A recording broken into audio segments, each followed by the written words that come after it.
الحمد لله رب العالمين والصلاة والسلام على اشرف الانبیاء والمرسلین اما بعد۔ آج کی اس نشست میں ہم قربانی کے متعلق بات چیت کریں گے انشاءاللہ۔ قربانی جو اصل میں عربی لفظ ہے قربان سے لیا گیا ہے۔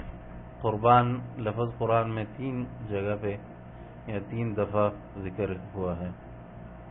قربان ہر اس کام کو کہتے ہیں جو اللہ کی قربت کے لیے کیا جائے، چاہے وہ جانور کی ذبح ہو یا کوئی دوسرا کام ہو، لیکن اکثر جو ہے وہ صدقہ خیرات وغیرہ یا اس طرح کی کوئی چیز اللہ کے راہ میں دینا، اسے قربان کہا جاتا ہے۔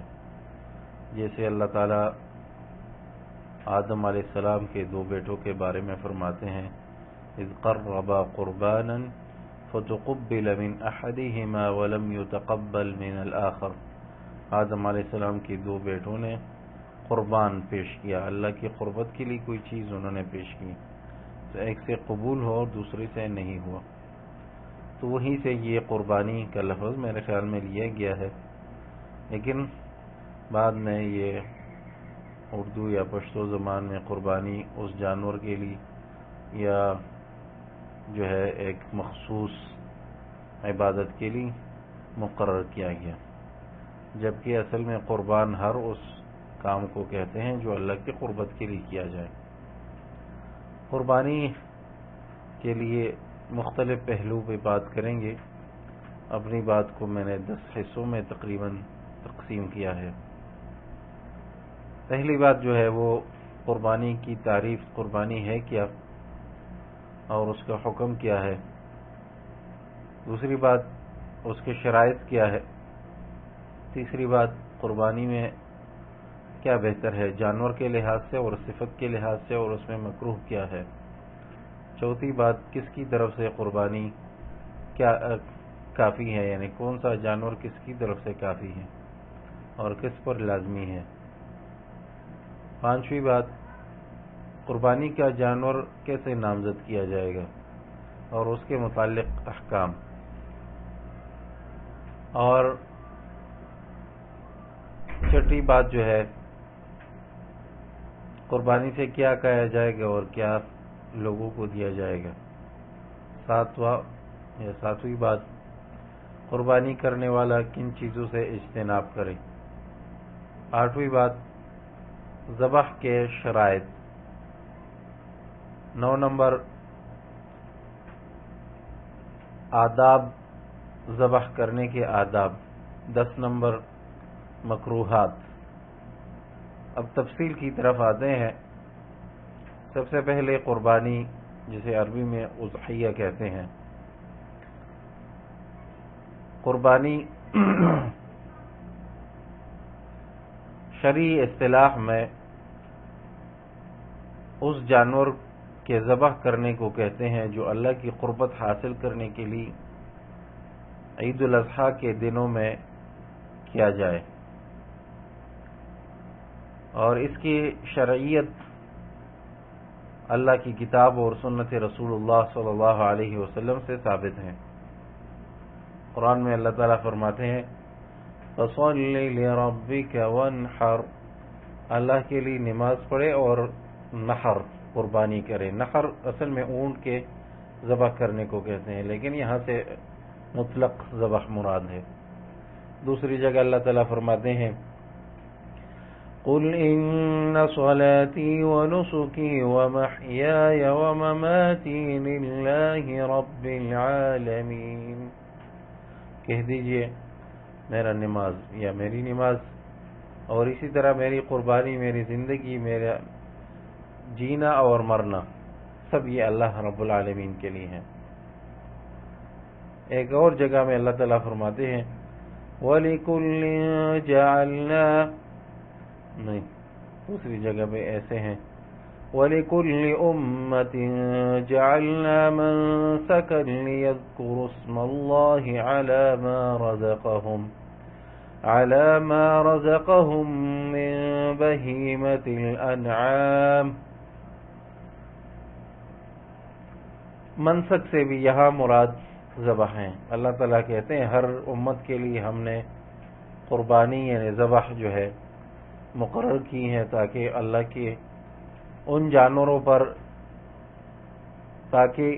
ان جانوروں پر اللہ کا نام لے لے جو اللہ نے ان کو دیا ہے۔ اور نبی صلی اللہ علیہ وسلم کے فعل سے بھی ثابت ہے کہ نبی صلی اللہ علیہ وسلم قربانی کیا کرتے تھے، جیسے انس رضی اللہ عنہ کی حدیث ہے نبی صلی اللہ علیہ وسلم کے بارے میں، ضحى النبي صلی اللہ علیہ وسلم بکبشین املحین ذبحہما بیدہ وسمى وکبر۔ نبی صلی اللہ علیہ وسلم نے اپنے شریف ہاتھوں سے 2 دمبوں کو ذبح کیا اور بسم اللہ اور اللہ اکبر اس نے کہا، اور نبی صلی اللہ علیہ وسلم نے اپنا پاؤں مبارک اس کے گردن پہ رکھا۔ اور ایک دوسری حدیث میں ہے نبی صلی اللہ علیہ وسلم مدینہ میں 10 سال رہے اور ہر سال قربانی کرتے رہے۔ ایسی دیگر کئی احادیث ہیں جس سے ہمیں ثابت ہوتا ہے یہ جائز ہے، لیکن حکم کیا ہے اس میں علماء کا اختلاف ہے، کیا قربانی واجب ہے یا سنت ہے؟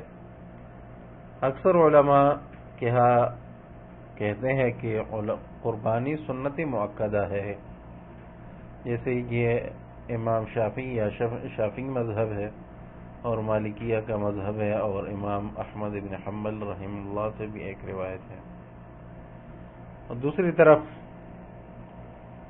حنفی مذہب یہ ہے، اور یہ ایک امام احمد رحمہ اللہ سے ایک روایت بھی ہے، اور ابن تیمیہ رحمہ اللہ کی اختیار ہے، نے اس قول کو راجح دیا ہے، اور امام مالک کے مذہب میں بھی یہ قول ہے کہ یہ قربانی جو ہے واجب ہے۔ اللہ عالم، میرے نزد جو ہمیں صحیح دلائل کو دیکھ کر پتہ چلتا ہے تو قربانی واجب ہے، اگرچہ اس کے اختلاف کی سبب کو دیکھیں ہم، کیوں کسی نے سنت مؤکدہ کہا ہے اور کسی نے واجب کہا ہے۔ اصل اختلاف کو اگر دیکھیں ہم تو میرے خیال میں یہ بھی ہو سکتا ہے کہ اصول فقہ میں علماء الاصولین جس کو کہتے ہیں ان کے ہاں، جمہور علماء کے ہاں احکام تکلیفیہ 7 ہے، انہوں نے فرض اور واجب کو الگ کیا ہے، جبکہ حنفی مذہب یہ ہے کہ نہیں، جمہور علماء کے ہاں احکام تکلیفیہ 5 ہیں، جمہور علماء کے ہاں احکام تکلیفیہ 5 ہے، اور فرض اور واجب میں فرق نہیں کرتے، اور حنفی مذہب یہ ہے کہ احکام تکلیفیہ 7 ہے اور انہوں نے فرض اور واجب میں فرق کیا ہے۔ فرض وہ ہے جو قطعی دلیل سے ثابت ہو، اور واجب وہ ہے جو ظنی دلیل سے ثابت ہو۔ تو احناف علماء کے ہاں فرض، واجب، مندوب اور مکروہ، تحریمی، تنزیہی اور حرام، یہ اس طرح کے ہیں، اور دیگر علماء کے ہاں صرف واجب ہے، فرض نام سے کوئی چیز نہیں ہے، فرض اور واجب ایک چیز ہے۔ تو شاید اگر یہ اختلاف لفظی ہوگا، اگرچہ انہوں نے کہا ہے کہ واجب ہے اور دوسروں نے کہا ہے کہ سنت مؤکدہ ہے، جیسے وطر کے بارے میں ہم دیکھیں تب بھی جمہور علماء کا یہی مذہب ہے کہ یہ سنت مؤکدہ ہے، اور حنفی مذہب یہ ہے کہ وطر جو ہے واجب ہے، وہ اس لیے کہ ان کے ہاں واجب فرض سے ایک الگ چیز ہے، اور جمہور علماء کے ہاں واجب اور فرض ایک ہے، تو اس لیے انہوں نے کہا کہ یہ سنت مؤکدہ ہے۔ اور ایک مقولہ ہے، کہتے ہیں لا مشاحۃ فی الاصطلاح، مقصد ایک ہے تقریباً، لیکن یہ بات ہے صرف کہ جن کے ہاں احکام تکلیفیہ 5 ہے اور انہوں نے کہا ہے کہ واجب ہے، تو یہ ان کے ہاں فرض درجے کو، قربانی جو ہے فرض درجے کو پہنچ جاتی ہے، تو اس لیے یہ قربانی کرنا یہ لازمی ہے، کیونکہ نبی صلی اللہ علیہ وسلم نے کبھی نہیں چھوڑا ہے۔ ہم جب دلائل کو دیکھ کے نبی صلی اللہ علیہ وسلم کے اعمال اور صحابہ کے اعمال کو تو یہی ہمیں واضح نظر آتا ہے کہ یہ ایک لازمی کام ہے اور واجب کام ہے. بس صرف یہ ہے جو ایک دو باتیں ہیں اس کو دیکھ کر حتمی فیصلہ کرنا تھوڑا مشکل ہو جاتا ہے. وہ یہ ہے کہ ابو بکر اور عمر رضی اللہ عنہما کے بارے میں آیا ہے، ان سے نقل ہے کہ وہ قربانی نہیں کرتے تھے. اس لیے نہیں کرتے کہ اگر ہم بھی کریں گے تو لوگ جو ہے یہ فرض سمجھ لیں گے کہ ایک فرض چیز ہے. تو ابو بکر اور عمر رضی اللہ عنہ نے قربانی جو ہے انہوں نے کبھی چھوڑی ہوگی، اس لیے ان سے نقل ہے کہ اس خدشے کے ڈر سے جو ہے انہوں نے چھوڑا ہے کہ کئی لوگ فرض نہ سمجھے. اسی طرح ابن عباس رضی اللہ عنہ سے بھی نقل ہے، اکرمہ رحمہ اللہ فرماتے ہیں کہ وہ عید کے دن مجھے 2 درہم دے کر بیچتے تھے کہ جاؤ میرے لیے گوشت خرید کر لے آؤ، اور راستے میں جو بھی آپ کو ملے تو اس سے کہنا کہ یہ ابن عباس کی قربانی ہے. ایسے روایت ہیں جس سے ہمیں معلوم یہ ہوتا ہے کہ ابن عباس رضی اللہ عنہ جو حبر الامہ ہے وہ بھی قربانی کبھی کبھی جو ہے وہ چھوڑ دیتے تھے. تو اس لیے فرض کہنا تھوڑا مشکل ہے، اگرچہ علماء نے اس دونوں باتوں کی جو ہے جواب کیا ہے، اور وہ یہ کہا ہے جیسے شیخ صالح العثیمین رحمہ اللہ یا دیگر علماء نے کہا، کہتے ہیں جب ہم نبی صلی اللہ علیہ وسلم کے احادیث سے ہمیں پتہ چل جائے کہ یہ واجب ہے تو دوسرے کے قول کے لیے کوئی عبرت نہیں، نہ قول اور نہ فعل کے لیے. نبی صلی اللہ علیہ وسلم کا قول ہمارے لیے کافی ہے. بہرحال یہ ایک ہم احناف علماء کے نس جو ہے لے لے وہ اصطلاح یا دیگر علماء کی اصطلاح لے لے تو یہ ایک واجب چیز ہے جسے چھوڑنا نہیں چاہیے. ایک اور بات، کیا ہم قربانی کی قیمت جو ہے صدقہ کر کے وہ ثواب حاصل کر سکتے ہیں جو قربانی کرنے سے ہے؟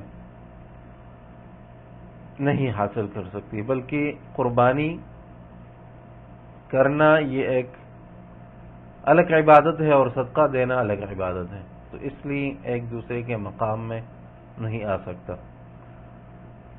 کئی ایسی جگہیں ہیں جہاں پہ اگر کئی گنا بھی آپ قیمت ادا کرے، جانور کی قیمت ادا کرے تو وہ کافی نہیں ہے. جیسے حج میں دیکھیں ہم، حج میں حج قران اور حج تمتع کرنے والے پر دم یعنی ہدیہ قربانی اس کو ہم کہیں، وہ اس پر فرض ہے. اگر وہ اس کے قیمت جو ہے صدقہ کرے تب بھی اس کے لیے یہ ناجائز ہے اور نہ کافی ہے.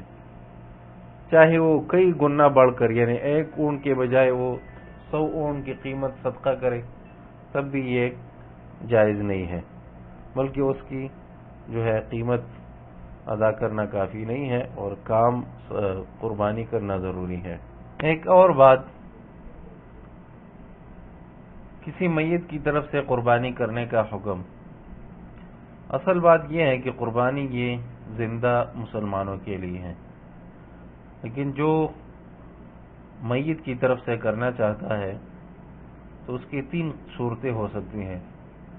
پہلی صورت یہ ہے کہ میت کو فوت شدگان کو زندوں کے ساتھ جو ہے ملا کر ایک ہی نیت میں سب کی طرف سے قربانی کی جائے. یہ جائز ہے کیونکہ نبی صلی اللہ علیہ وسلم، جیسے آپ کو آگے بتاؤں گا، نبی صلی اللہ علیہ وسلم قربانی کرتے ہوئے یہ کہتے تھے کہ اے اللہ یہ میری طرف سے اور میرے اہل و عیال کی طرف سے ہے.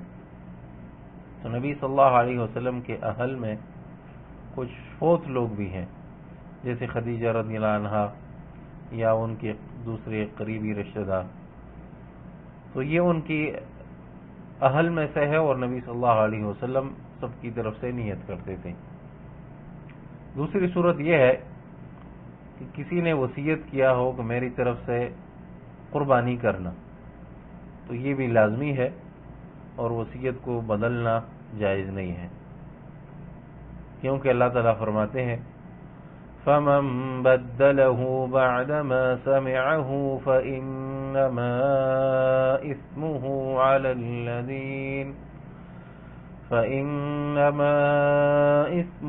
على الذين يبدلونه.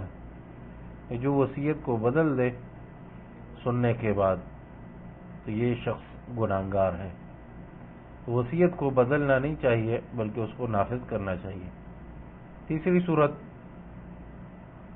کہ فوت شدگان سے مستقل طور پر قربانی کی جائے، زندہ لوگوں سے اس کو الگ کر کے ان کی طرف سے حصہ مان کر قربانی کی جائے. تو یہ ایک جائز کام ہے لیکن سنت کے خلاف ہے. سنت میں یہ کہیں نہیں ہے کہ نبی صلی اللہ علیہ وسلم نے اپنی کسی عزیز اور قریب کی طرف سے قربانی کی ہو. جیسے نبی صلی اللہ علیہ وسلم کے چچا حمزہ رضی اللہ عنہ ان کی زندگی میں شہید ہوئے تھے، اور ان کی زوجہ خدیجہ رضی اللہ عنہا یہ نبی صلی اللہ علیہ وسلم کی محبوب ترین زوجہ ہے، اور اس کے دیگر کوئی ایسے بیٹے یا بیٹیاں جو نبی صلی اللہ علیہ وسلم کی زندگی میں فوت ہوئے تھے، کسی کی طرف سے نبی صلی اللہ علیہ وسلم نے قربانی نہیں کی ہے. تو یہ ایک ایصال ثواب کی طور پہ صدقے کی طرح یہ جائز ہے لیکن سنت کے خلاف ہے. اسی طرح کچھ لوگ رسم و رواج کی وجہ سے میت کی طرف سے پہلے سال قربانی کر لیتے ہیں اور اس کے کچھ نام انہوں نے رکھے ہوتے ہیں. یہ گڑی کی قربانی ہے مثلا، یا کوئی اور نام، یا اس کو لازمی سمجھتے ہیں اور پھر باقی سالوں میں خیریت. یا کچھ لوگ جو ہے میت کی طرف سے کر لیتے ہیں لیکن اپنی طرف سے نہیں کرتے، تو یہ بھی ایک ناجائز کام ہے.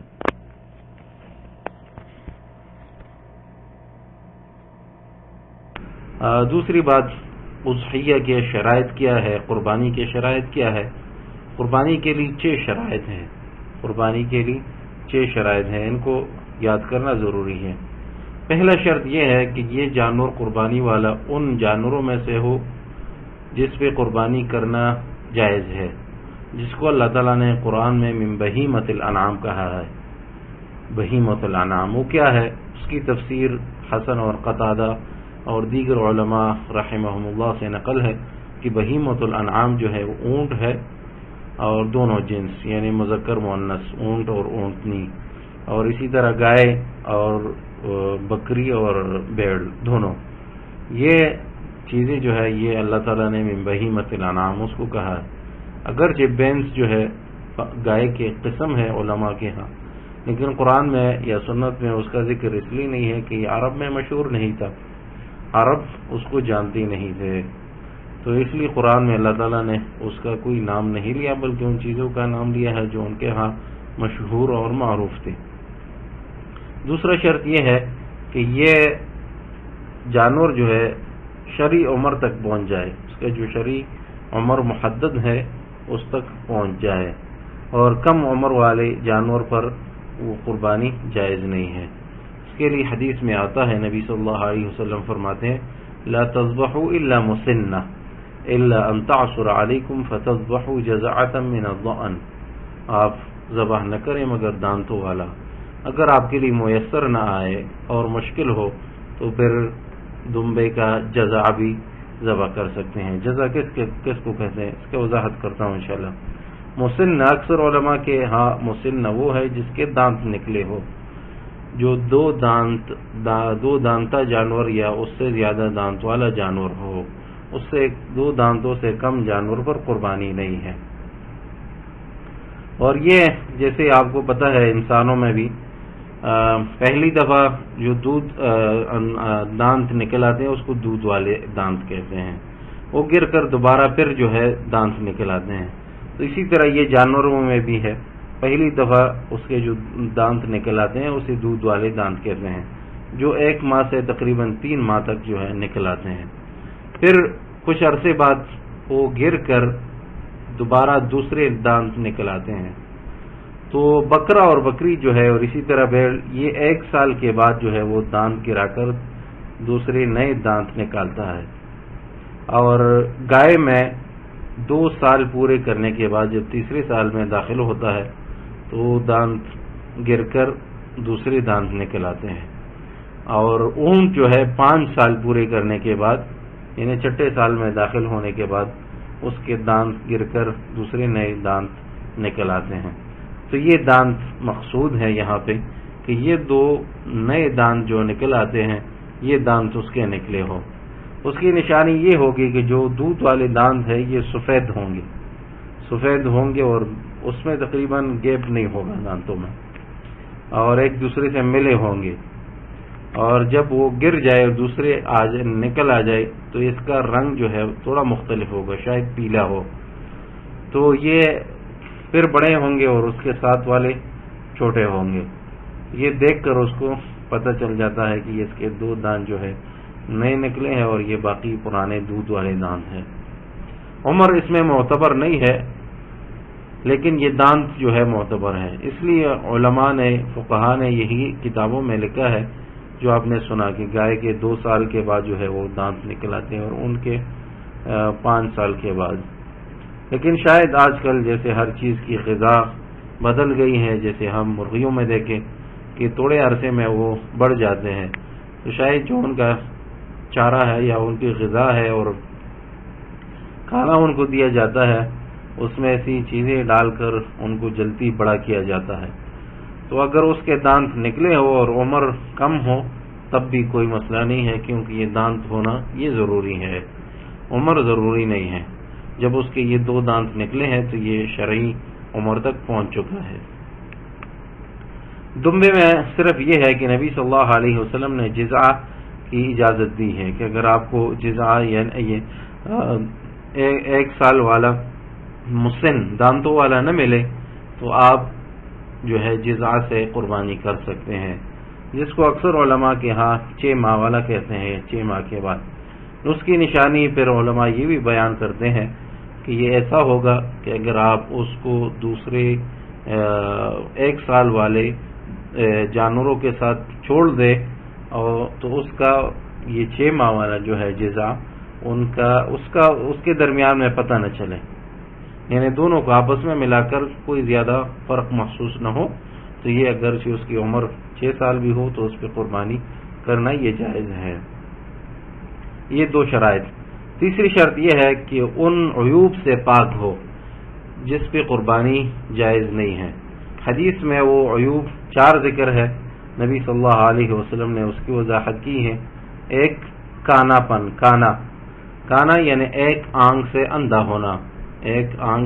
ہونا، تو یہ اس کو کانا کہتے ہیں. اور شاید ایسی بھی ہو سکتا ہے اس میں کہ آنکھ اس کی جو ہے سلیم ہوگی لیکن اس پہ نظر نہیں آتا، یا اس کا رنگ بدل گیا ہے، کچھ بھی ہو لیکن نبی صلی اللہ علیہ وسلم نے اس کو ناجائز قرار دیا ہے. اور دوسری عیب ہے، 4 عیوب ہے، اس سے پاک ہونا ضروری ہے. دوسرا عیب یہ ہے کہ کوئی ایسی بیماری نہ ہو جو واضح ہو، جیسے بخار ہے اور یا خارش ہے جس کی وجہ سے اس کا گوشت جو ہے مؤثر ہو گیا ہو، یا ایسے زخم ہے جو گہرا ہو اس کے صحت پہ اثر ہو رہا. تو یہ ایسی بیماریاں ہیں جس پہ قربانی کرنا جائز نہیں ہے. تیسری عیب جو ہے وہ یہ ہے کہ لنگڑا پن نہ ہو اس کا، کہ سلیم اور سالم جانوروں کے ساتھ جب یہ چلے تو یہ ان سے پیچھے رہ جائے، تو یہ لنگڑا پن ہے، تو اس پہ بھی قربانی جائز نہیں ہے. چوتھا عیب جو ہے نبی صلی اللہ علیہ وسلم نے جو بیان کیا ہے وہ ہے کمزوری، لاغری، ایسی کمزوری کہ جس کی وجہ سے اس کے ہڈیوں کا گودا یا کیا کہتے ہیں مغز یہ ختم ہو چکا ہو، اس پہ بھی قربانی جائز نہیں ہے. یا تو کمزوری کی وجہ سے یا بڑھاپے کی وجہ سے عمر رسیدہ ہو تو اس پہ قربانی جائز نہیں ہے. نبی صلی اللہ علیہ وسلم نے حدیث میں بیان کیا ہے ان 4 عیوبوں کو. العرجاء، ہاتھ سے نبی صلی اللہ علیہ وسلم نے اشارہ کیا کہ 4 صفات ہے یا عیوب ہے جس پہ جس جانور میں ہو تو اس پہ قربانی جائز نہیں ہے. وہ کیا ہے؟ نبی صلی اللہ علیہ وسلم نے فرمایا اربعن العرجاء جو لنگڑا پن ہے، البین ضلعها والعوراء البین عورها کھانا پن، والمریضۃ البین مرضها اور بیماری جو بالکل واضح ہو، والعجفاء التي لا تنقی اور ایسی کمزوری لاغری جس سے گودا ختم ہو چکا ہو۔ ایک دوسرے حدیث میں بھی نبی صلی اللہ علیہ وسلم نے اس کا ذکر کیا ہے اور الفاظ تقریباً مختلف ہے لیکن معنی ایک ہے۔ تو یہ 4 ایسے عیوب ہیں جو نبی صلی اللہ علیہ وسلم نے بیان کی ہیں۔ اسی 4 عیوب کو دیکھ کر علماء نے پھر تقریباً 6 اور عیوب بیان کیے ہیں جو اس کی طرح ہے یا اس سے زیادہ ہے۔ تو ان عیوب کی طرح یا اس سے زیادہ کوئی بھی عیب ہو اس پہ قربانی جائز نہیں ہے۔ کیا ہے؟ بالکل اندھا پن، یعنی ایک آنکھ سے نبی صلی اللہ علیہ وسلم نے منع کیا، جب دونوں آنکھوں سے ہو تو یہ بالکل ناجائز ہے۔ اور اسی طرح وہ جس کا پیٹ پھول گیا ہو حتیٰ کہ اس کا خطرہ ختم ہو جائے اور وہ ٹھیک ہو جائے، اور وہ جانور یعنی وہ گائے یا اونٹنی جس کی ولادت میں اس کو مشکل پیش آئی اور وہ خطرے میں ہو تو اس وقت بھی اس پہ قربانی کرنا جائز نہیں ہے حتیٰ کہ اس سے خطرہ ختم ہو جائے۔ اور ایسے چوتھا شرط جو علماء نے بیان کیا ہے کہ ایسی چیز جو اس کو مار رہی ہو، جیسے کہ کہیں کنویں میں گر جائے یا کسی اور خطرناک چیز سے ٹکر جائے جس میں اس کا مرنا ہو تو اس پر بھی قربانی جائز نہیں ہے۔ اور اسی طرح بیماری کی وجہ سے بالکل بیٹھ گیا ہو یہ جانور اور چل پھر نہیں سکتا ہو، اور اسی طرح ایک پاؤں یا ہاتھ مثلا آگے والے ٹانگیں یا پیچھے والے ان میں سے کوئی ایک کٹ گیا ہو تو اس پر بھی یہ قربانی جائز نہیں ہے۔ قربانی کے شرائط میں سے چوتھا شرط یہ ہے کہ یہ قربانی کرنے والے کی ملکیت ہو اس کی، یا اس کو کسی کی طرف سے اجازت مل گئی ہو کہ آپ اس کو ذبح کر سکتے ہیں، کیونکہ دوسرے کی طرف سے یعنی دوسرے کا جانور یہ جائز نہیں ہے کہ ہم اس کو ذبح کریں۔ جیسے یتیم کے مال میں سے یا کسی دوسرے کے مال میں سے جانور ذبح کرنا یہ جائز نہیں ہے۔ اسی طرح پانچواں شرط کہ یہ جانور کوئی ایسا نہ ہو جس کسی انسان نے گھیرے میں رکھا ہو، یعنی آپ کے ادار ہے یا کوئی اور معاملہ ہے جانور کو گھیرے میں رکھا ہو تو اس جانور پہ بھی قربانی جائز نہیں ہے۔ چھٹا شرط کہ وقت محدد میں ہو، قربانی وقت محدد میں ہو۔ وقت محدد یہ ہے کہ نماز عید کے بعد وہ شروع ہو جاتا ہے اور ایام تشریق کے آخری دن کے غروب سے پہلے یہ وقت ختم ہو جاتا ہے، یہ اس کا وقت محدد ہے۔ ان وقتوں میں جو ہے ذبح کرنا چاہیے، اور سب سے بہتر یہی ہے کہ انسان نماز اور خطبے کے بعد جو ہے وہ قربانی ذبح کرے، اور پھر جتنا لیٹ ہوتا جائے گا وہ اتنا جو ہے اس کا ثواب کم ہوتا جائے گا، کیونکہ اللہ تعالیٰ نے ہمیں سبقت کا حکم دیا ہے کہ آپ نیکی کے کاموں میں سبقت کریں، اور یہ اس میں کوئی شک نہیں ہے کہ اپنی ذمہ داری پوری کرنا اور اس طرح کے کام کی طرف پہل کرنا یہ زیادہ ثواب کا کام ہے۔ تو اس کو بروقت لانا اور قربانی کو وقت سے پہلے یعنی وقت محدد میں سب سے پہلے وقت میں ادا کرنا وہ سب سے جائز ہے، بہتر ہے اور جائز ہے، اگرچہ جائز دوسرے دنوں میں بھی ہے۔ قربانی دن اور رات دونوں میں ہو سکتا ہے لیکن دنوں میں بہتر ہے۔ یہ ایک بات ہماری ختم ہوئی۔ تیسری بات جو ہے قربانی کے جانور کے حوالے سے، اس میں بہتر کیا ہے جنس کے لحاظ سے اور اس کے صفات کے لحاظ سے۔ اس میں بھی علماء کا اختلاف ہے کہ کون سا جانور سب سے زیادہ بہتر ہے۔ تو مالکیہ علماء کے نزدیک سب سے بہترین جو ہے وہ دمبا ہے، کیونکہ نبی صلی اللہ علیہ وسلم اسی سے قربانی کرتے تھے، اور دیگر علماء کے ہاں جو ہے اونٹ ہے، اور اس کی دلیل انہوں نے یہ دیا ہے کہ نبی صلی اللہ علیہ وسلم نے ایک حدیث میں جمعے میں نماز جمعہ میں آنے والوں کی جو ہے فضائل بیان کی ہے، تو سب سے زیادہ ثواب والا اور اجر والا وہ انسان ہے جو پہلے آیا، اور نبی صلی اللہ علیہ وسلم فرماتے ہیں کہ انما قرب بدنتن، جیسے اس نے ایک اونٹ جو ہے اللہ کی راہ میں خرچ کیا۔ پھر دوسرے نمبر پہ آنے والا کہ انما قرب بقرتن، جیسے اس نے کوئی بقرہ یعنی گائے اللہ کے راہ میں خرچ کیا۔ اسی طرح پھر اس کے بعد شات ہے یعنی بکری۔ تو یہ ترتیب نبی صلی اللہ علیہ وسلم نے بتایا ہے۔ تو تقریباً اکثر علماء کے نزدیک یہ ہے کہ سب سے بہتر یہی ہے کہ انسان اونٹ ذبح کرے یعنی خود اکیلا، پھر اس کے بعد گائے ہیں، پھر بکری یا دمبا دونوں۔ اگر یہ اکیلا نہ ہو سکے تو پھر شریک ہو جائے، تو 7واں حصہ اونٹ اور گائے دونوں میں یہ انسان شریک ہو سکتا ہے۔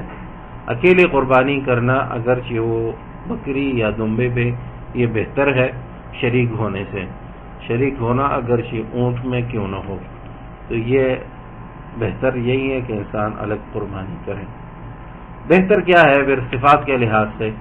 بہتر صفات کے لحاظ سے یہی ہے کہ جتنا قربا اور موٹا ہو اور خلقت کے اعتبار سے بھی دلچسپ اور دلکش ہو اور منظر اس کا جو ہے خوبصورت ہو، کیونکہ حدیث میں ہے، انس ابن مالک رضی اللہ عنہ کی حدیث ہے، نبی صلی اللہ علیہ وسلم نے قربانی کی، ضحى بکبشین اقرنین املحین، نبی صلی اللہ علیہ وسلم نے 2 دمبوں پہ جو ہے قربانی کی جو جن کے سینگ بھی تھے اور سفید رنگ کے تھے، اور کبش جو ہے وہ دمبوں میں جو بڑا ہوتا ہے اس کو کبش کہا جاتا ہے، اور املح کا ایک یہ معنی بھی ہے کہ جو سفید ہو لیکن اس میں کچھ کالے رنگ کے دبے ہو، جس کا ایک دوسرے حدیث میں یہ بھی آتا ہے کہ نبی صلی اللہ علیہ وسلم نے جس دمبے پہ قربانی کی ہے تو فرماتے ہیں کہ ينظر فی سواد یأکل فی سواد یمشی فی سواد،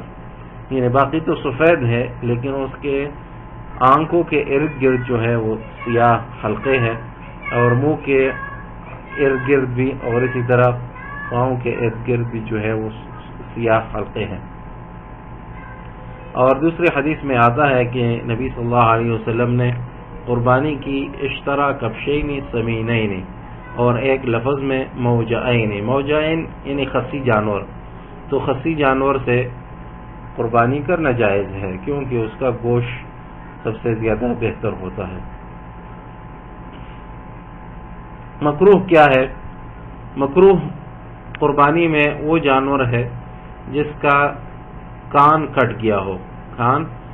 کان کاٹنے کے علماء نے 6 صورتیں بیان کی ہیں، یعنی ایک تو چوڑائی سے اس کا کان کٹ گیا ہو، ایک لمبائی سے، اور ایک طرف یعنی نیچے والے حصے سے شروع کر کے اوپر والے حصے تک جا چکا ہو، اور پھر اس کے برعکس یہ تیسرا بنتا ہے، اور ایک چوڑائی بھی اس کے کاٹ کر تھوڑا سا چھوڑ دیا ہو، اور ایک جو ہے بالکل ایسے کاٹ کر کے اس کے کان کے اندر والے سوراخ نظر آتے ہوں۔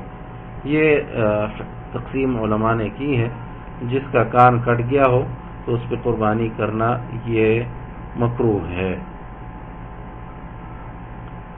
اور اسی طرح علی رضی اللہ عنہ سے بھی نقل ہے کہ ہم جو ہے ہمیں حکم دیا گیا ہے کہ ہم کان بھی اس کے چیک کریں۔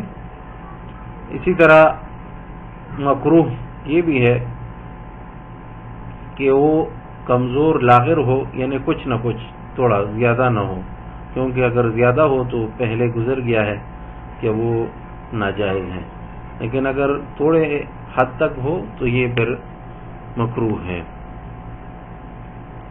اور اسی طرح جس کا لنگڑا پن یعنی کم ہو، اس جو سلیم جانور ہے اس کے پہنچنے میں اس کو دشواری ہو، تو یہ ایسی اشیاء ہے جس کو علماء نے مکروہ قرار دیا ہے۔ اسی طرح مکروہات میں علماء نے وہ بھی کہا ہے جس کا دم کٹ گیا ہو، دم کٹ گیا ہو، اگر اس کا آدھا یا اس سے زیادہ دم کٹ گیا ہو تو یہ مکروہ ہے۔ دمبے میں اگر اس کی چکنی جو ہے کٹ گئی ہو، اگر آدھی چکنی اس کی کٹ گئی ہے تو یہ مکروہ ہے، لیکن اگر آدھا یا اس سے زیادہ کٹ گیا ہے تو پھر اس پہ قربانی جائز نہیں ہے، یہ اس پہ قربانی جائز نہیں ہے۔ ہاں اگر ایسے دمبے ہو جس کی پیدائشی یعنی ایسا قسم ہے جس کی چکنی نہیں ہوتی تو پھر کوئی مسئلہ نہیں ہے۔ اسی طرح وہ جانور جس کا ذکر کٹ گیا ہو اس پہ بھی قربانی مکروہ ہے، اور وہ جانور جس کے دانت گر گئے ہو عمر رسیدہ یا کسی اور وجہ سے، اگر اس کے دانت گر گئے ہو تو یہ اس پہ قربانی کرنا مکروہ ہے۔ اسی طرح گائے کے اگر سرپستان جو ہے وہ کٹ گئے ہوں تو اس پہ بھی قربانی کرنا مکروہ ہے۔ یہ ایک بات ختم ہو گئی۔ اگلی بات کی طرف آتے ہیں، کس کی طرف سے قربانی یا جو ہے یہ جانور جائز ہے۔ ایک بکرا یا بکری دونوں جنس والے، اور اسی طرح بیڑ دمبا، یہ ایک انسان کی طرف سے جائز ہے اور اس کے گھر والوں کی طرف سے یہ کافی ہے، کیونکہ نبی صلی اللہ علیہ وسلم نے ایک جو ہے دمبا ذبح کیا، حدیث میں ہے، عائشہ رضی اللہ عنہا کی حدیث میں ہے، نبی صلی اللہ علیہ وسلم نے ایک دمبا لے آئے جس کا وضاحت میں نے پہلے کیا کہ وہ کھاتا تھا، ينظر فی سواد یأکل فی سواد ویمشی فی سواد۔ تو عائشہ رضی اللہ عنہا کو نبی صلی اللہ علیہ وسلم نے فرمایا ہلمی المدیہ، چھری لے آؤ جلدی سے، تو کہتے ہیں میں چھری لے آئی، تو نبی صلی اللہ علیہ وسلم نے جو ہے دمبے کو نیچے گرایا اور پھر جو ہے وہ اس کو ذبح کرنے کی اس نے یعنی تیاری شروع کی۔ پھر نبی صلی اللہ علیہ وسلم نے فرمایا بسم اللہ اللہم تقبل من محمد و آل محمد ومن امت محمد ثم ضحى به۔ نبی صلی اللہ علیہ وسلم نے فرمایا اللہ کے نام پہ بسم اللہ، اے اللہ قبول فرما اس کو محمد کی طرف سے اور آل محمد کی طرف سے اور امت محمد کی طرف سے۔ تو یہ امت محمد کی طرف سے ثواب میں آپ کسی کو بھی شریک کر سکتے ہیں، ثواب میں آپ کسی کو بھی شریک کر سکتے ہیں۔ آپ یہ کہہ سکتے ہیں کہ فلاں فلان میرے والدین، 10-12 بندوں کا جتنے کا آپ نام لے، کیونکہ نبی صلی اللہ علیہ وسلم نے پوری امت کو ثواب میں شریک کیا ہے، تو ثواب میں آپ اس کو شریک کر سکتے ہیں۔ نبی صلی اللہ علیہ وسلم نے امت کو ثواب میں شریک کر دیا۔ اور اسی طرح دوسرے حدیث میں ہے نبی صلی اللہ علیہ وسلم نے 2 دمبے ذبح کی، اور ایک کے بارے میں انہوں نے یہ کہا کہ یہ میرے اور میرے اہل عیال کی طرف سے ہے، اور دوسرا جو ہے عن امتہ جمیعاً، دوسرا نبی صلی اللہ علیہ وسلم کی امت کی طرف، سب کی طرف سے نبی صلی اللہ علیہ وسلم نے قربانی کی۔ اور اسی طرح ابو ایوب انصاری رضی اللہ عنہ کے بارے میں ان سے نقل ہے کہ نبی صلی اللہ علیہ وسلم کے زمانے میں ہم ایک بکری سے قربانی کرتے تھے، جو انسان اور اس کے گھر والے یعنی اس کے فیملی سے یہ کافی ہوتا تھا۔ فَيَأْكُلُونَ وَيُطْعِمُونَ، خود بھی کھاتے اور لوگوں کو بھی کھلاتے تھے۔ تو ایک جانور جو ہے وہ ایک گھر والوں کی طرف سے کافی ہے۔ ایک گھر والوں سے مراد وہ ہے جن کا کھانا پینا اور رہنا سہنا یہ مشترک ہو، ان کا اگر یہ چیزیں مشترک ہیں تو یہ ایک گھر شمار ہوگا جب کا کھانا پینا سب کچھ ایک ہے، جس میں مثلا ایک مرد ہوتا ہے، اس کی بیوی اور اس کے بچے، اور کبھی والدین بھی اس کے ساتھ شامل ہوتے ہیں، یہ ایک گھر ہے، یہ ایک فیملی ہے۔ تو ان کی طرف سے ایک جانور کا ذبح کرنا یہ کافی ہے، اور جس کی طرف سے وہ باقی نیت کرے۔ اور اسی طرح اونٹ اور گائے کا 7واں حصہ، اونٹ اور گائے کا 7واں حصہ یہ بھی ایک انسان اور اس کے فیملی، اس کے گھر والوں کی طرف سے یہ کافی ہے، کیونکہ نبی صلی اللہ علیہ وسلم نے ہدیے میں یعنی جو حج میں ذبح کیا جاتا ہے اس میں انہوں نے یہ جائز قرار دیا ہے، تو قربانی کو اس پر قیاس کیا جائے گا۔ اگر 2 بندے ایک بکری یا دمبے کے خریدنے میں شریک ہو جائے اور اس سے وہ قربانی کرنا چاہے تو یہ پھر جائز نہیں ہے، کیونکہ پیسوں میں شریک ہو کر اس کا جائز نہیں ہے، لیکن اگر ثواب میں ہم اس کو شریک کرنا چاہے تو ہم ثواب میں اس کو شریک کر سکتے ہیں۔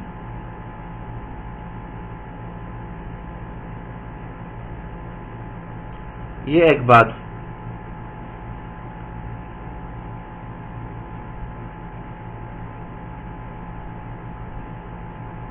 کسی کی طرف سے اگر وصیت کیا گیا ہو کہ میری طرف سے قربانی کرنا، تو تب بھی اس کے مال سے اگر اس نے کچھ مال چھوڑا ہو، وقف کیا ہو کہ میرے اس وقف سے ہر سال میری طرف سے قربانی کرنا، تو یہ لازمی ہے۔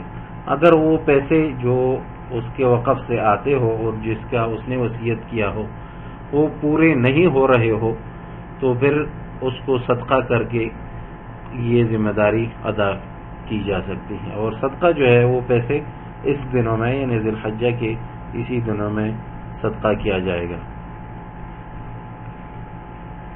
یہ ایک بات تقریباً ختم ہوئی۔ اگلی بات کی طرف آتے ہیں۔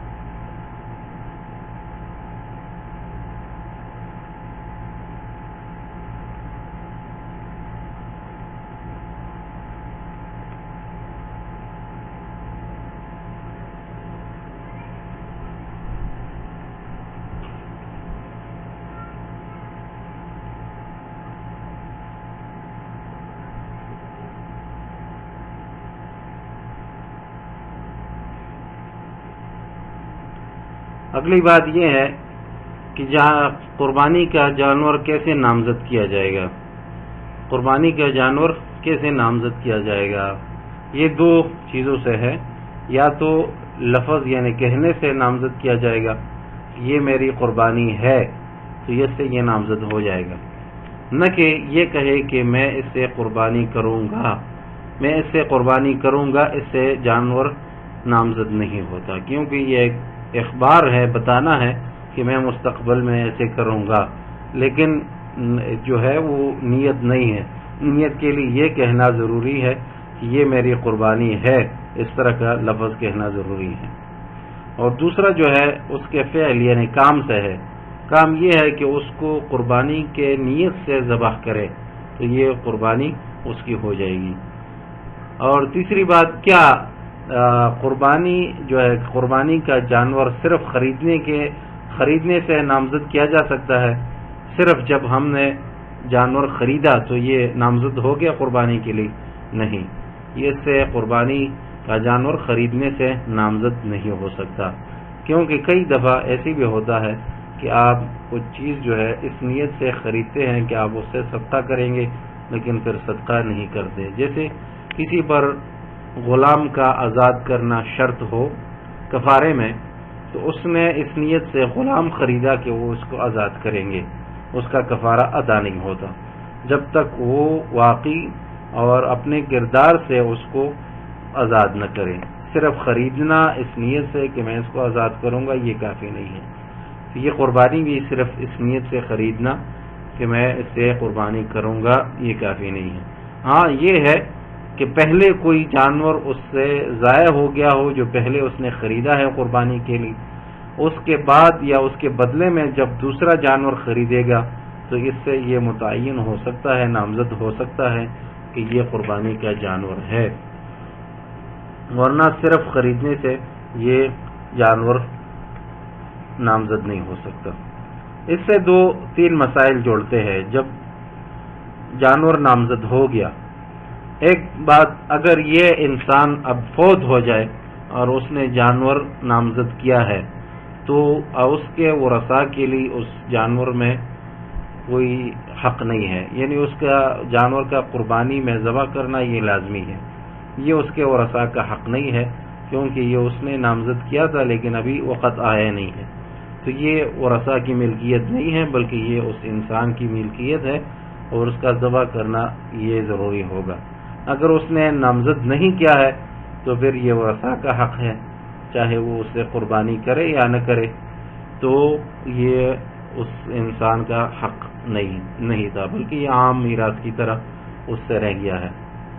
اور دوسری بات، جب جانور نامزد ہو جائے تو اس سے کوئی ایسا فائدہ لینا جس سے جانور کو نقصان پہنچ جائے، یہ بھی وہ اتارنا اور اس سے جانور کو نقصان پہنچ جائے، یا اس سے کوئی ایسے کھیتی باڑی میں کام لینا یا اس پر بیٹھنا، سواری کرنا، یا کوئی ایسی ضروریت میں اس کو استعمال کرنا جس سے انسان کو ضرورت نہ ہو اور جانور کو نقصان پہنچ جائے، تو یہ بھی جائز نہیں ہے، کیونکہ اب وہ نامزد ہو چکا ہے قربانی کے لیے۔ اگلی بات، اگر یہ جانور جو ہے اس میں کوئی عیب آ گیا، نقص آ گیا، ایسا نقص جس سے قربانی جائز نہیں ہے، مثلا اس میں لنگڑا پن یا کانا پن وہ آ گیا، پھر کیا ہوگا؟ تو اس کے دو صورتیں ہیں۔ ایک صورت تو یہ ہے کہ یہ اس انسان کے فعل سے، یعنی اس کے کردار سے، اختیار کی وجہ سے یہ آیا ہے، تو یہ انسان اس کا ذمہ دار ہوگا۔